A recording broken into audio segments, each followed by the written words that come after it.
Hi, my name is Cory Skuldt. I'm a sustainability strategy consultant working in the fashion industry. Welcome to ACC's Fashion Hour.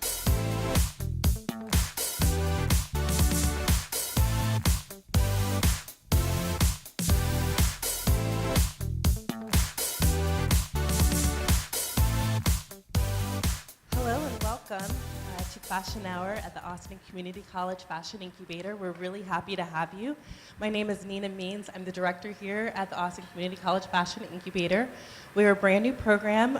We'll be launching officially on April 30th on Tuesday at 10 a.m. We'll have a grand opening celebration. We'll be giving tours and showing you all of the great new equipment that we have here.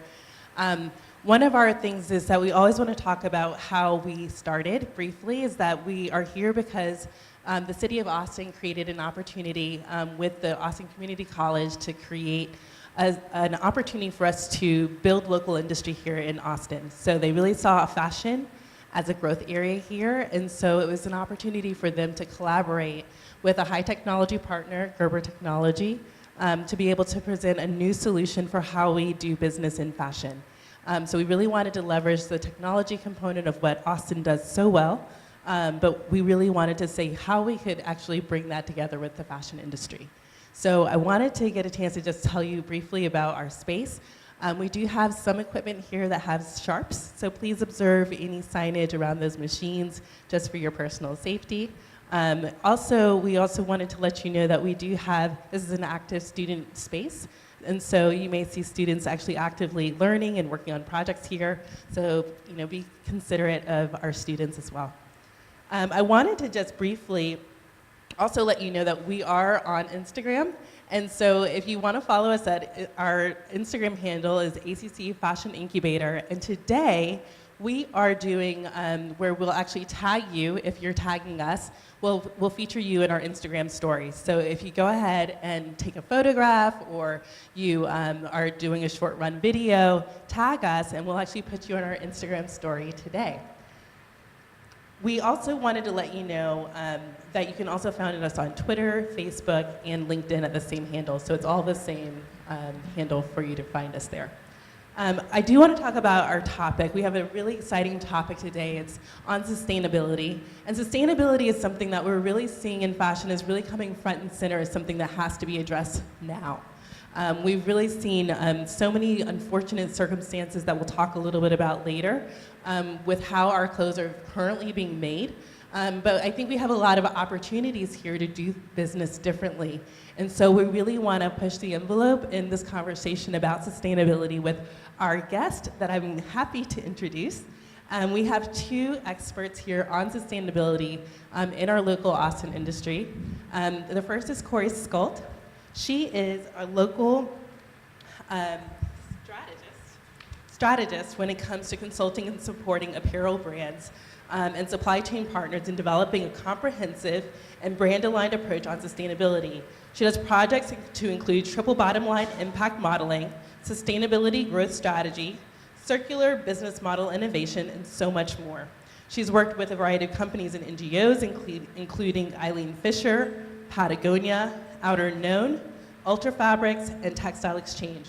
Cory received her MBA in sustainability at Bard, where she continues to serve as a teaching assistant in data analytics and as the network's events chair for the MBA Alumni Board. So Cory also has a BFA from the Massachusetts College of Art and Design, and she's now based here in Austin. So we're really lucky to have you. Thank you so much for coming.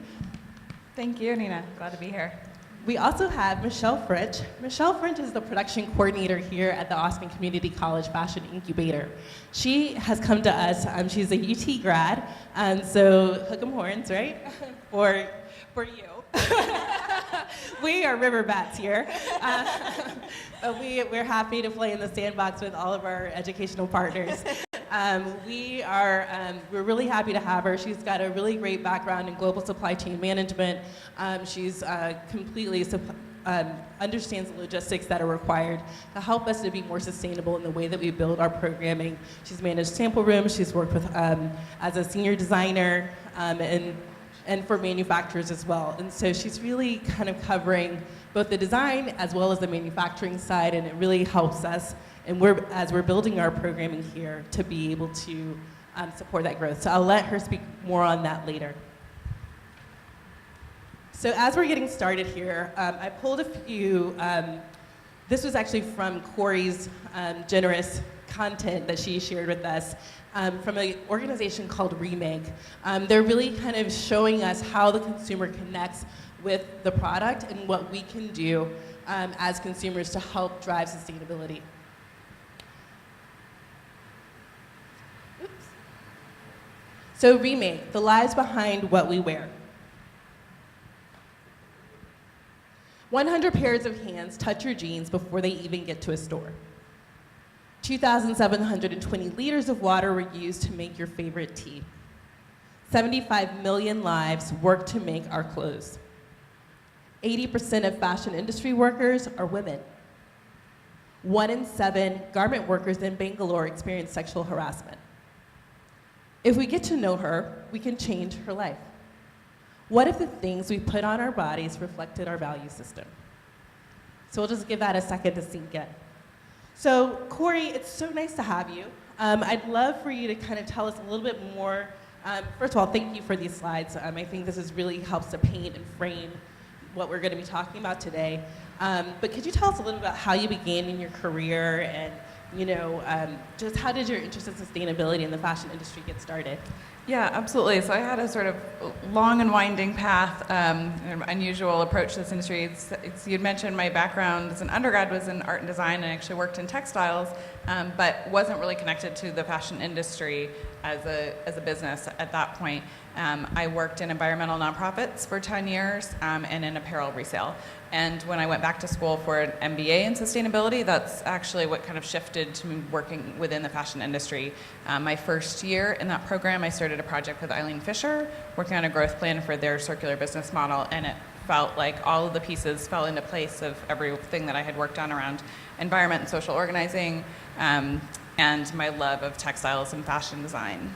That's so awesome. I am really curious about, could you tell us a little bit more about how Eileen Fisher is doing this kind of circular economy and what does that actually mean? Yeah, so they have been a real leader in experimenting and piloting new business models that are more circular economy ready. And so when I say circular economy, I think it's one of the sort of buzzwords that's going around fashion sustainability right now, but not something that's really well understood. And I always say that the shift to circular economy is sort of a myth. We're already in a closed loop system. So when we think about our traditional economy of taking resources, making them into something new and throwing them away, that's sort of a fantasy. There's no outside that we take things in from. There's no away that we throw things away from. So we're already keeping all of the materials that we make and transform, and the question is, are we going to keep them cycling in a way that we can retain their value and continue to use them,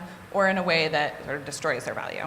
So that was Eileen Fisher's kind of key question that they asked themselves. They are a brand that really has spent a lot of resources investing in their quality materials and building things for longevity, investing in the lives of their workers and the impact that their products make. And then they realized that once these products went back out into the world, they didn't really have any way to take responsibility for their full life cycle. So they began small with just an employee take-back program. And when my team came on board, they were in the process of transitioning that into a sort of part of the real business rather than this sort of side project. So they've now grown it to include a really well-developed resale model.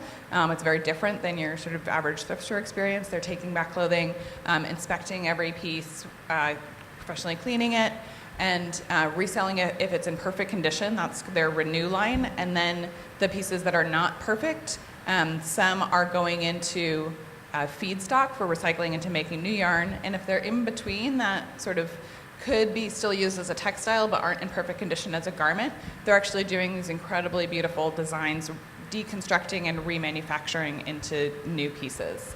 So really a complete model of kind of capturing the value at every stage of the life cycle.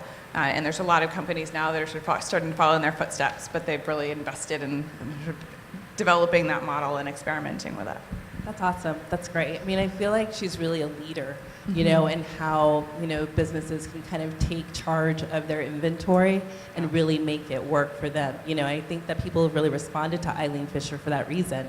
I mean, she has a timeless aesthetic, you know, but on top of that, she's really looking at how she can make the world a better place, which I think people really resonate with. Absolutely, and I would add that it's also worked well for their business. So they are a very mission, kind of purpose-driven business, but they're not a, you know, charitable organization. They're in the business of creating fashion and selling it, and part of that sort of taking back and recapturing value was realizing that there's a huge resale value of their clothing that someone else was capturing, and their brand wasn't really retaining the long-term value of what they invested in. So it's been a way for them to acquire new customers, capture a younger customer with a smaller price point, and it's been good for business as well as for the planet. That's awesome. So, Michelle, you know, you've paid a great deal of attention to sustainability as a designer and also as a manufacturer. But what can other brands do to kind of look at how they can be more sustainable? How do they engage in this from your perspective? Well, I think that one of the main things that hasn't worked for some of our companies are chasing the lowest, cheapest cost to make goods, like the lowest labor cost. I think that we've seen that our companies, like that is not a sustainable model.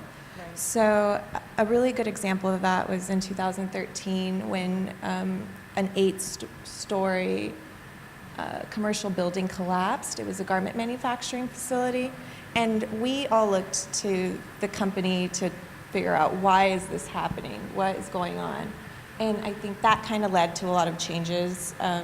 A lot of companies are questioning, like, now if there's like some level of transparency and our customers are going to find out where we're making our clothes, you know, we should put a lot more thought into it. And we do expect our companies to leverage their purchasing power to be able to sort of make those changes in governments or countries that don't have the infrastructure to support, like making sure workers' rights are being represented or our environment is being respected. So what we need to do from our end is to make sure that we reframe our minds from newest, fastest, and cheapest, because our retailers will give us what we want. So if we're asking for that and we're demanding that, then, you know, they're going to push onto their manufacturers to lower prices and less sustainable practices. That's a really good point. I think that really kind of engages what our customer responsibility is, or what our customer opportunity would be in terms of how we engage with retailers. You know, I think that, you know, the pricing does, you know, it drives, you know, the need for, you know, the labor, you know, trying to get better prices, right? Trying to get better labor costs. But there's responsible ways to do that, and there's irresponsible ways to do that. And we see here that those consequences can be dire whenever, you know, things are not being observed the way that they should.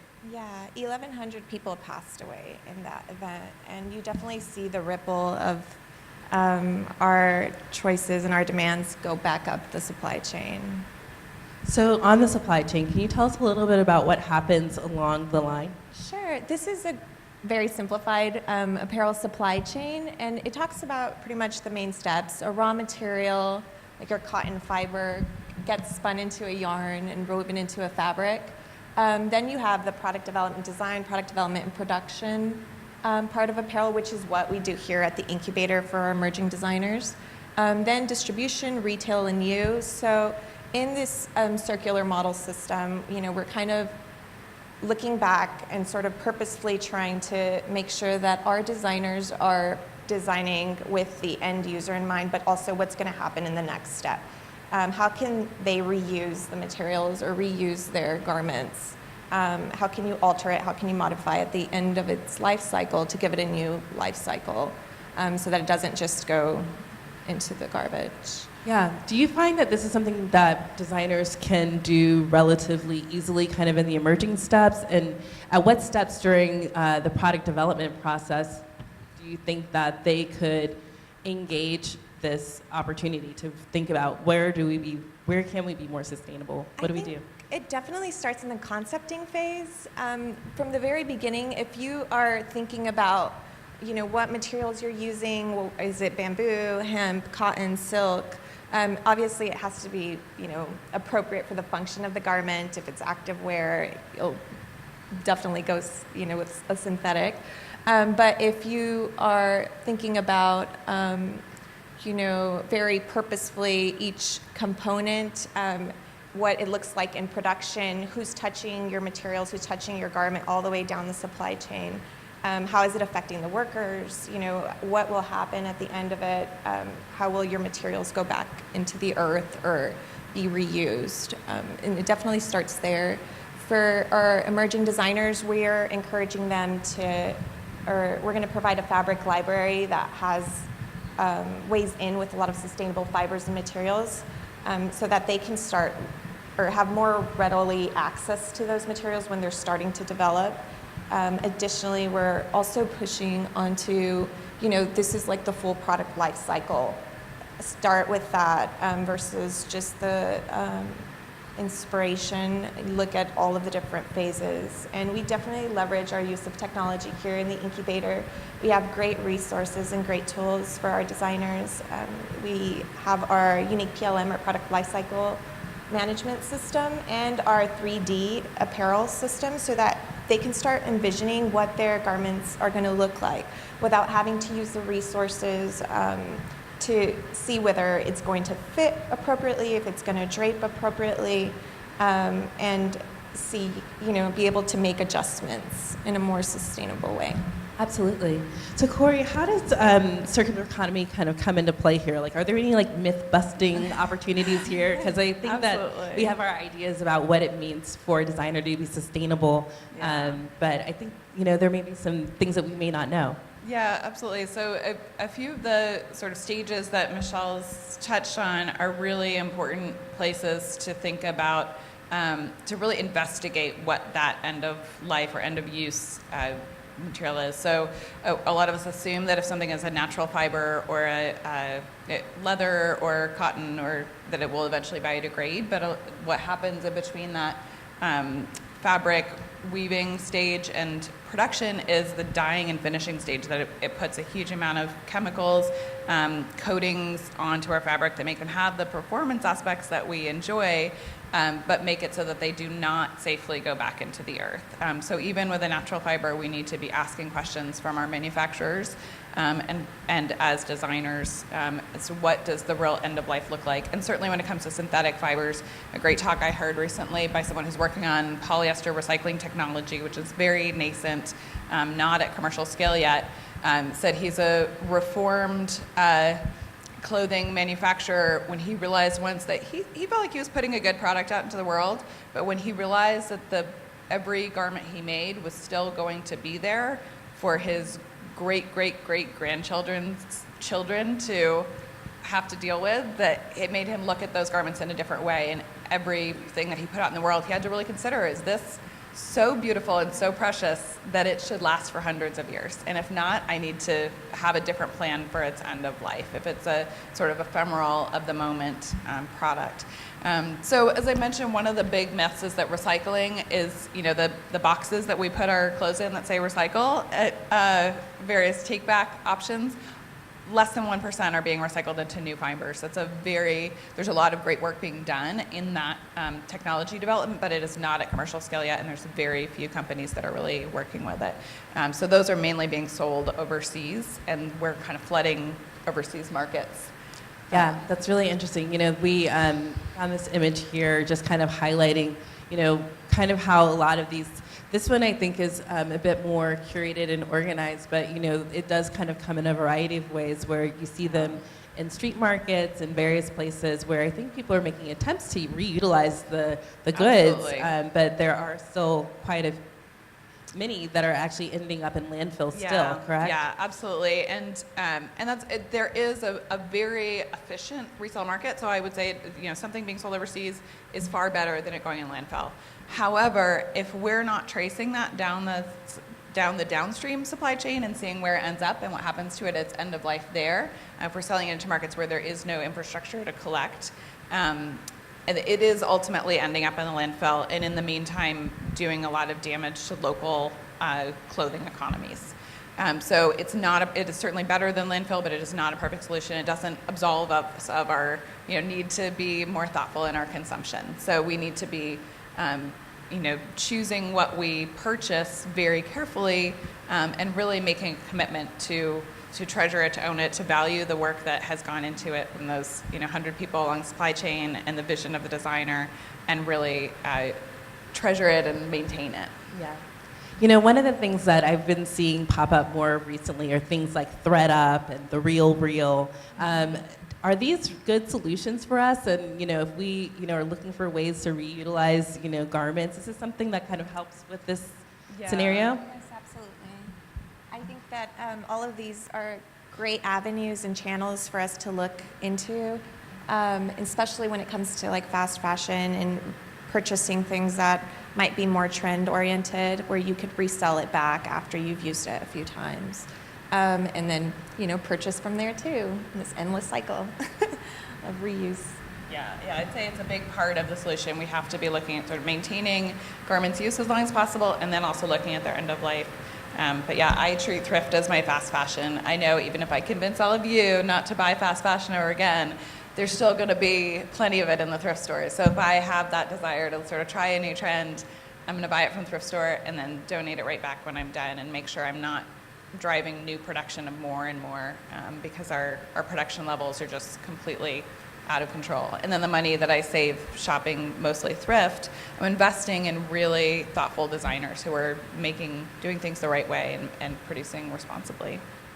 Well, that gives us a few options. I think that, the idea of shopping trend kind of in this space, but then kind of thinking in terms of capsule. I want to go back a couple of slides. We had a poll about what it looks like to actually do capsule dressing. And so it's kind of creating this wardrobe that's kind of around your basics, but then you'd go to ThreadUp or the Real Reel, I guess, to get like your trend pieces. Is that kind of the idea that we would be looking for, or could you guys?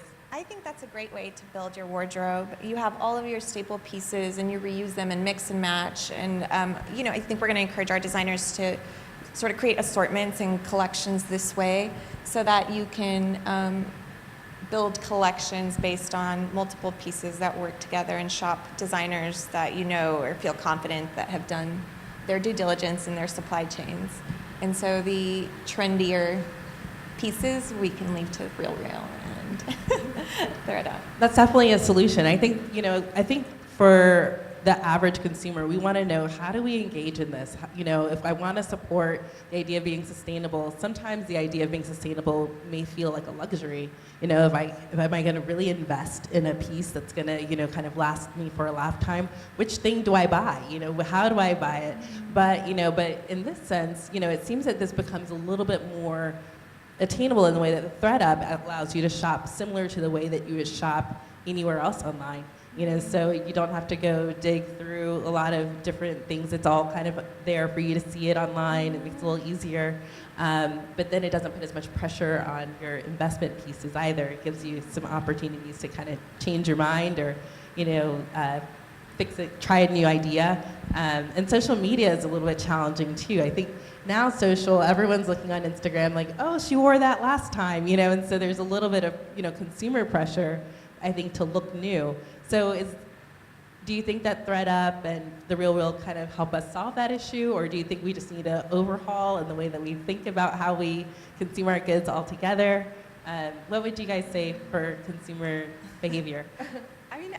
I think there's a role for everyone to play in this. I think that sort of the responsibility gets batted back and forth, where brands will say, well, the consumers are demanding faster and cheaper, and consumers are saying, I don't want, I'm just being fed this kind of one model and I'm not given options.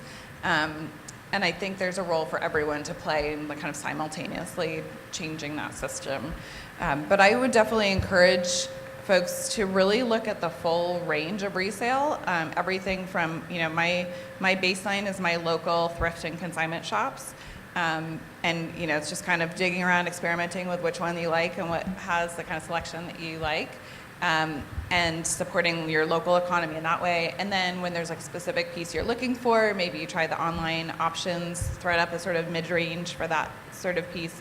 And then there's higher end consignment like Real and Material World, which are making these more luxury type pieces more available and accessible. So it gives you a chance to kind of experience the quality that should be hopefully in the better kind of higher end luxury brands without paying that full price for them, and making sure they stay out of landfill. I think we do have to be mindful of, there's no way that we can create a sustainable system if we keep up with our current levels of consumption. So we can shift some of it to other avenues, but we also just have to be really realistic about the fact that we're consuming about 7 times more clothes than we once were, and we're paying a lot less for it. So that's just not, we can't keep going in that direction infinitely because the planet can't support it and the economy can't support it. So we have to kind of learn to make some choices about, prioritizing what's really important to us. And I think the designers can play a big role in, I love everything that is happening here at the incubator around, getting designers to really think through that full product life cycle and think about, there's the longevity of a garment in terms of its physical durability, and then there's also this concept of emotional durability. That's a big topic of circular economy. Think about what makes people really attached to a garment, and some of that is around customization. I think trends around mass customization can actually play a role in circular economy as well. So what makes someone connect to a garment and want to keep wearing it as they change through different periods of their lives? And I want to add to that, Cory, it's specifically into this emotional attachment or so. For me, if I was tailoring down my wardrobe, it would produce a lot less stress too. And I think Marie Kondo says, if it brings you joy, then maybe we're just shopping for pieces that feel that way initially as a consumer. Pieces that that were purposely designed, that that a low impact, that you'll be able to pick out of the closet and know that this is going to work or this is going to match, and that we've already thought this through. So then you have the luxury of, less impulsive way, and to build collections. And previously in a conversation, you mentioned also renting clothes too, right? Yeah, rent I think the that's runway. also a really important piece of this puzzle, that if there's something you're going to wear once or for a special event, there's no need to own that garment and have it something. If you think of yourself as being responsible truly for the full life cycle of everything you purchase, then you might not want to take on that responsibility for something you're going to wear a few times. So there's rental for special occasions. There's rental for just renting a new few options every month to kind of change out a piece of your wardrobe, and I think that can play a big part. That's a really good point. I feel like there's so many subscription models now for how you can actually, bring in new pieces into your wardrobe and then change your mind later, or you're going through a new life change. I actually used Le Tote Maternity when I had my little one last year, and it was such a helpful tool because I didn't want to invest in these pieces that I wasn't going to need or want, years. You just wanted it for the moment. So having the subscription model for those times, or even just, a new trend where you're what is it, this highlighter yellow or green, that it's beautiful, but I don't know if it's going to be here next year. And so I don't know that I want to completely invest in that color, but it would be nice to rent it or to subscribe to it for a minute and then move on to the next color. I love that color. It's one of my new favorites, but it's something that is, something to consider. So there's a lot of really great ways for us to engage in fashion, kind of in these new go-to-market strategies that some of these brands are trying. Rent the Runway, and I feel like I've actually seen Ann Taylor now adopt a new subscription model as well for your workwear. So they give you a lot of options.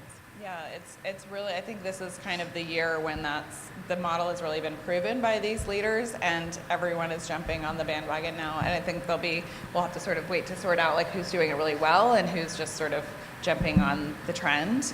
But those who've been watching it for a while and waiting for the right moment to enter, I think are really seeing a big opportunity there. Absolutely. So I do want to make a quick note. Thank you so much for our guest. We're going to just make a quick transition and talk. The City of Austin is one of our founding partners here at the Austin Community College Fashion Incubator. And I just wanted to highlight some of the things that they're also doing in the realm of sustainability. The Austin Resource Recovery Circular Economy Program from the City of Austin is doing reverse pitch, finalist pitch on April 30th from 6 to 8 p.m. at the Capitol Factory.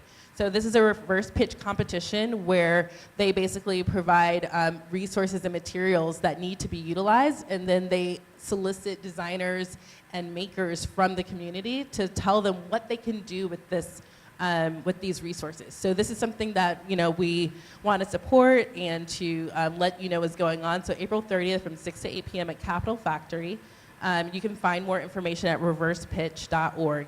If there are any sewers in the room, we have volunteer opportunities through Fix-It clinics, and more information is on austintexas.gov/Fix-It-Clinic. Gathering information about business textiles, we're actually trying to figure out how to create a zero waste economy when it comes to the utilization of textiles in the city. And so the city's really taking this on through this particular department to figure out how companies are planning to utilize their textiles at the end of their production cycle or at the end of their sampling. And so you can always go online to see what they're doing through that. There's a survey that they have open that's on SurveyMonkey. We'll have all of these links available on our site, so you'll be able to check back whenever we post our episodes, and you'll get a chance to participate in some of these activities. But if there's any additional questions about what they're doing, Circular Economy at austintexas.gov is where you can find them or ask questions about what the City of Austin is doing regarding zero waste and sustainability. So I do want to open it up now for about 10 minutes, just for Q&A from the audience. I think Cory and Michelle both gave us some really interesting things to think about regarding sustainability, but we'd love to know what you think or questions you may have for them. So we're opening it up now for a few questions. Hi, thank you. My name is Scott. I'm a teacher at ACC. The City of Austin uses sales tax revenue to fund essential services such as the fire department, the police department, EMS, parks and libraries. It's very substantial, included the taxes that they get from property. So regarding buying online, if that company does not have a presence in Texas, they do not normally, or they do not collect sales tax revenue. How are you trying to address that issue, if you are at all? Yeah, I would say shopping local should always be your first choice. That's part of shopping sustainably. It's in addition to supporting your local economy, transportation is a big part of the carbon footprint of our clothes. So the more that we can keep things circulating within our local economy, the better. And so I think online resellers have played a really important role in sort of bringing people into resale who might not have tried it otherwise, but I'm hoping that can be a transition where their next step is to sort of try their local shops and see what's already available in their community. I would say also on the sort of manufacturing side, I also work with an amazing local organization just across the street called Austin Creative Reuse that collects fabric that is not in use from other places, among other materials, and organizes sorts and measures and resells it. So it's almost like the experience of going to your Joann Fabric or something like that in terms of the level of organization that's all done by a group of volunteers. And so you can go and shop for fabric if you're working in production and know that it's came from something that could have gone to waste in your local community, and it's supporting a local nonprofit.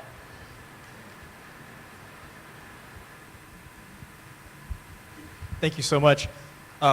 So I don't have a good sense of fashion, but one of the things that I love is like jeans for working in the yard or whatever else.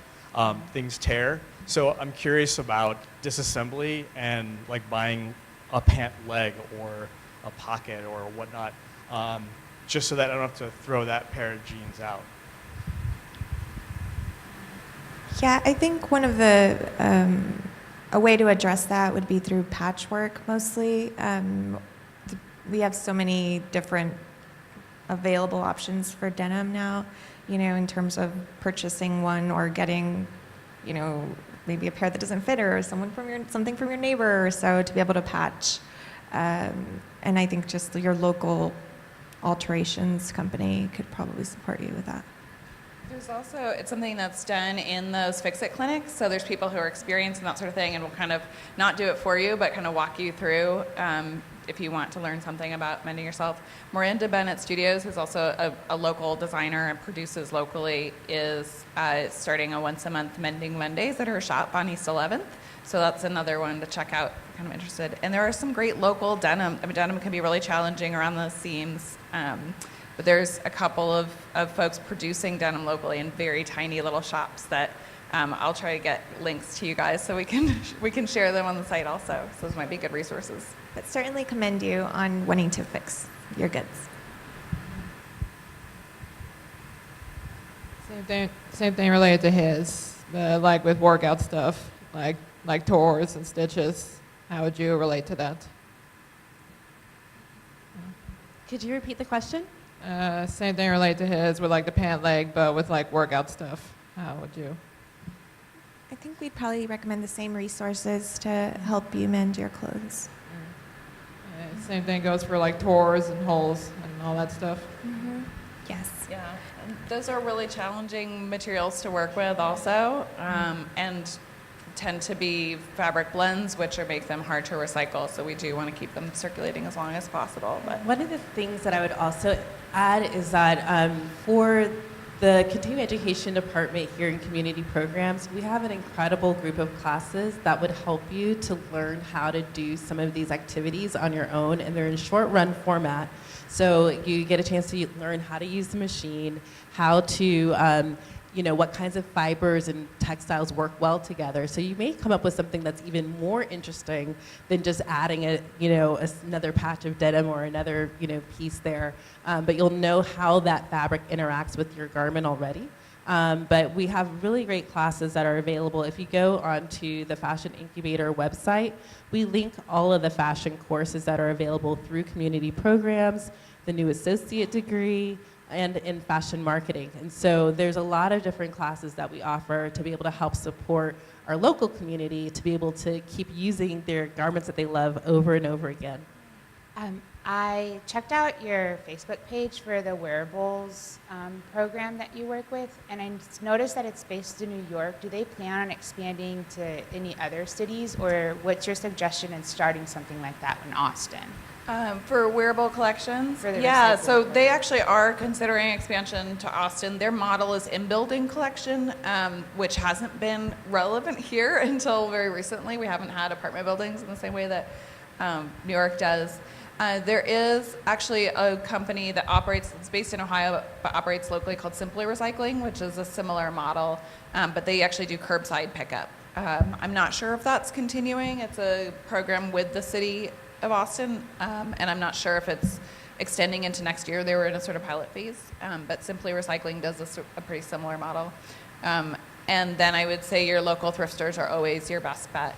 And it's another one of those myths that, like, if you have workout clothes that just really can't be mended and they're not wearable, donating them to a collection agency like that, or a thrift store even, they will get kind of funneled downstream into downcycling options. Well, they'll very likely be made into sort of upholstery, stuffing, or that type of material. So it's not an ideal end of life, but it's certainly a better option.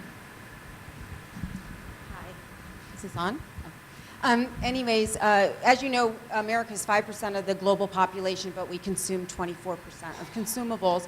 And I still think sustainability takes time and money. So in what way is the fashion industry trying to get the message out to everybody and make it attainable for everybody, no matter what walk of life or what socioeconomic situation you sit in?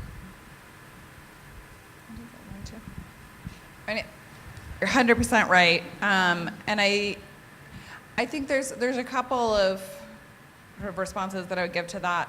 One is, I think there's a myth that sustainability has to be more expensive, and in some ways this is a myth that's sort of been perpetuated by brands. There are some great examples of brands creating, like, cradle to cradle certified T-shirts for £7. There's a company in Europe that's doing that now. And so I think it's up to us as consumers to demand that if you can do this, this should not be a kind of one-off side project that's your sustainability story. This should be your normal model of production. But the other thing that makes sustainability or more sustainable brands more expensive is that they're often very small startup brands, and they just don't have the economies of scale to sort of control their supply chain in the way that the larger companies do. So for me, it's a long-term solution, but making sure to support those companies that are really making those more challenging choices and helping them grow so that they can help bring the price down for everyone, really help. But I always, want to come back to the fact that not buying something is the most sustainable thing you can do.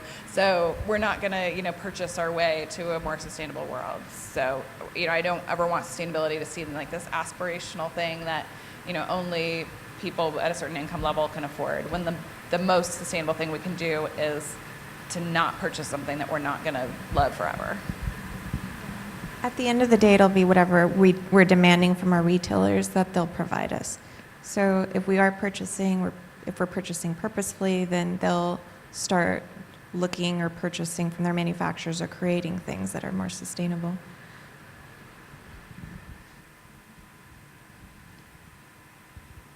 Great. Well, I really want to thank both you and you, Cory and Michelle, for joining us. We really appreciate your expertise and what you shared with us regarding sustainability. I think that there's definitely some, places where we can kind of jump on board, and to be able to kind of start the journey towards sustainability. I feel like it's definitely a spectrum of participation, and so just doing one small thing can make a difference.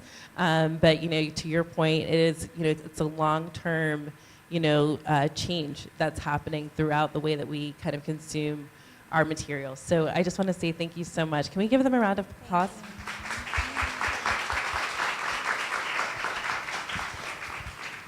So I want to just mention quickly, there's a few upcoming events that we want to make sure you're aware of. On April 30th at 10 a.m. here will be the grand opening for the Fashion Incubator. So we want to make sure that all of you know that you're invited. It is open to the public. We'll have the mayor here. It's going to be a really exciting time. We'd love to have you. You can RSVP just to make sure we have enough chairs and snacks on austincc.edu/grand opening. It's a free RSVP. We'd love to see you. The next event is for National Small Business Week on May 9th. We're going to be here talking about business. ACC Talks Fashion Business is the name of that talk. And we are going to be hearing from a direct-to-consumer brand, a brand that's sold to big box stores like Neiman Marcus and Nordstrom, and also local manufacturers. So we'll be here talking with them about how does fashion business really work. Additionally, we have another fashion hour coming up on May 17th, so it's a little sooner than our normal because of Memorial Day weekend. So May 17th, we'll be back here for our next fashion hour, and that's going to be with Luann Stovall and Michelle Washington. So they'll be talking about color theory, psychology, and marketing. And then last but not least, at what time? So same bat time, same bat channel. We are at 12 noon, 12 to 1. Here at the Fashion Incubator Design Lab for Fashion Hour. So the last event that I want to, and certainly not the least, is Made in Mexico. It's a screening, a film screening that's been done by Remake, the nonprofit that we highlighted earlier.